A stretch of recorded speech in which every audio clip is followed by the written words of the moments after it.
আজকে আমরা যে গল্পটা নিয়ে কথা বলবো সেটার নাম আয়নার ওপারে আত্মপরিচয়ের বিভ্রাট। গল্পটার কেন্দ্রে আছেন তমাল, একজন ক্রিয়েটিভ ডিরেক্টর, আর তার মনোচিকিৎসকের দেওয়া একটা বেশ অদ্ভুত চ্যালেঞ্জ। হ্যাঁ, অদ্ভুত তো বটেই।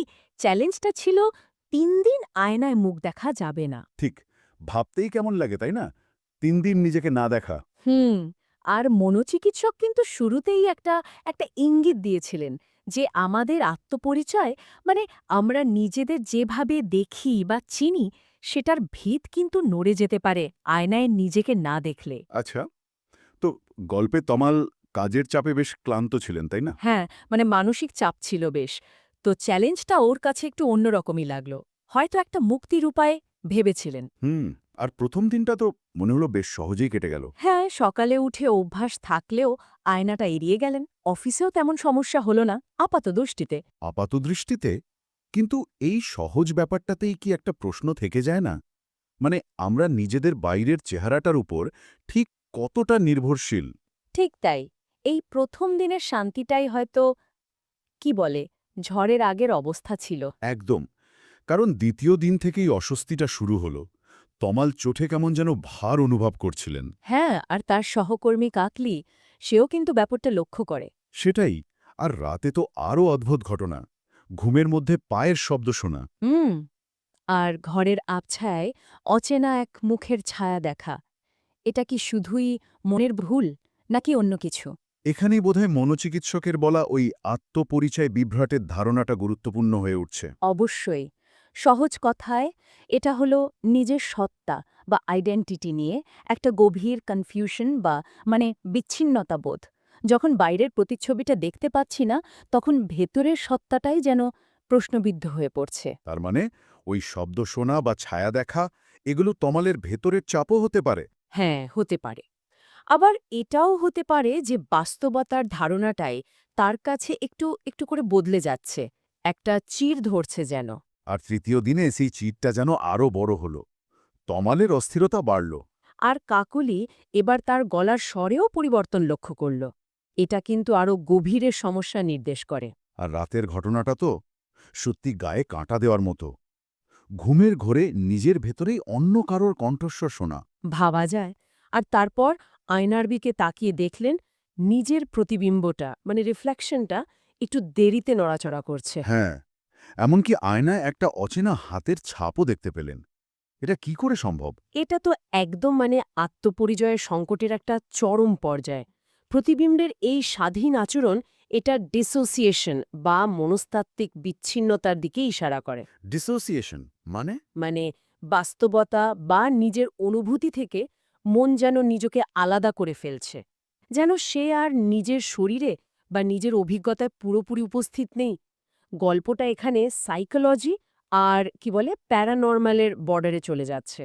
অবস্থা বেগতিক দেখে চতুর্থ দিন তমাল গেলেন ডাক্তারের কাছে। গিয়ে স্বীকার করলেন যে আয়নায় তিনি অন্য কাউকে দেখছেন, যে দেখতে তারই মতো, কিন্তু সে তিনি নন। আর চিকিৎসক সরাসরি বললেন, এটা আত্মপরিচয় বিভ্রাট। হ্যাঁ, আর একটা সতর্কবাণীও দিলেন যে একবার এই অন্য সত্তাটা যদি চলে আসে, তাকে ঠেকানো খুব মুশকিল হতে পারে। কি সাংঘাতিক কথা! সত্যিই সাংঘাতিক। একদিকে মনস্তাত্ত্বিক ব্যাখ্যা, আবার অন্যদিকে একটা অশুভ পরিণতির ইঙ্গিত। ঠিক, সমস্যাটা কি শুধুই তমালের মনে, নাকি বাইরের কোনো শক্তিও এর মধ্যে জড়িত? গল্পটা কিন্তু এই ধোঁয়াশাটা জিয়ে রাখে। সেই রাতে তমাল তো বাড়ির সব আয়না ঢেকে দিলেন। ভাবলেন হয়তো মুক্তি পাবেন। কিন্তু তাতেও লাভ হলো না। জানালার কাঁচে দেখলেন একটা ছায়া। হ্যাঁ, আর ছায়াটা যেন বাইরে থেকে তার মুখে হাত বোলাচ্ছে। এটা তো রীতিমতো ভয়ের। মানে, ঘরের আয়না ঢাকা, কিন্তু বাইরের কাছে প্রতিফলন বা অন্য কিছু। এই ঘটনাটা সংকটকে আরও গভীর করে তুলল।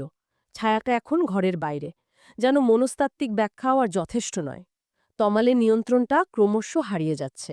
আর তারপর পঞ্চম দিন সকালে একেবারে ক্লাইম্যাক্স। হ্যাঁ, তমাল দেখলেন শোবার ঘরের আয়নাটা খোলা, আর সেখানে তারই মতো দেখতে একজন দাঁড়িয়ে, কিন্তু তার চোখ দুটো গভীর কালো, আর ঠোঁটে শুকনো রক্তের দাগ। কি ভয়ঙ্কর দৃশ্য! তমাল আতঙ্কে আয়নাটা ভেঙে ফেললেন, হয়তো মুক্তি পাওয়ার শেষ চেষ্টা হিসেবে। কিন্তু তাতে কি হল?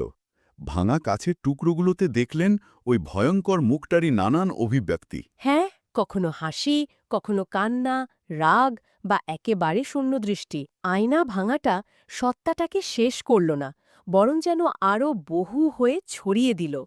এটা তমালের ভেতরের ভাঙনেরই একটা বাইরের প্রতিচ্ছবি যেন। এরপর? এরপর তমাল নিখোঁজ। হ্যাঁ, আর তার ঘরে পাওয়া গেল শুধু একটা ছোট্ট নোট। নোটটাতে লেখা, আমি তমাল না, তমাল নিজেকে ফেলে গেছে আয়নার ওদিকে, আমি এখন এদিকে।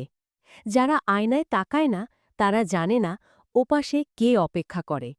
কি ভয়ঙ্কর একটা সমাপ্তি এই নোটটা! উফ, পুরো গল্পের আতঙ্কের নির্যাস। মনোচিকিৎসকের সে আত্মপরিচয় বিভ্রাটের সতর্কবাণীটাই যেন সত্যি হয়ে গেল। তমালের পরিচিত সত্তাটা হারিয়ে গেল, আর তার জায়গা নিল অন্য কেউ বা কিছু। গল্পটা আমাদের অনেক কিছু নিয়ে ভাবতে বাধ্য করে। আত্মপরিচয় আসলে কতটা ঠুনকো হতে পারে। একদম। আয়নার মতো একটা সাধারণ বস্তু যা আমাদের নিজেদের চিনতে সাহায্য করে, সেটা সরিয়ে নিলে নিজের সম্পর্কে আমাদের ধারণা কতটা বদলে যেতে পারে। হুম। আর মনস্তাত্ত্বিক সংকট আর অলৌকিক ঘটনার মাঝের রেখাটা এখানে সত্যি খুব অস্পষ্ট হয়ে যায়। হ্যাঁ, এটা আত্ম উপলব্ধি আর বাস্তবতার ধারণা নিয়ে একটা বেশ শীতল অনুসন্ধান। নিজের প্রতিচ্ছবি থেকে বিচ্ছিন্ন হওয়া যে কতটা বিপজ্জনক হতে পারে, গল্পটা সেটাই চোখে আঙুল দিয়ে দেখায়। আর গল্পের শেষে ওই নোটের শেষ লাইনটা, এটা যেন মাথার মধ্যে ঘুরতে থাকে। যারা আয়নায় তাকায় না তারা জানে না ওপাশে কে অপেক্ষা করে। ঠিক, আয়নার ওপারে নিজেকে হারিয়ে ফেলার মানে কি? যারা নিজের প্রতিবিম্ব থেকে সচেতনভাবে দূরে সরে যায়, তাদের জন্য কি সত্যি কেউ বা কিছু অপেক্ষা করে? প্রশ্নটা কিন্তু থেকেই যায়। থেকেই যায়। ভাবনার খোরাক যোগায়। এরকম আরও ভয়ঙ্কর গল্প পেতে সাবস্ক্রাইব করুন আমাদের ইউটিউব চ্যানেল আজব কথা। নতুন হরর ভিডিও প্রকাশ হয় প্রতিদিন সকাল ৬টা ও সন্ধ্যা ৬টা। ঘুমের আগে একবার শুনে নিই, যদি ঘুম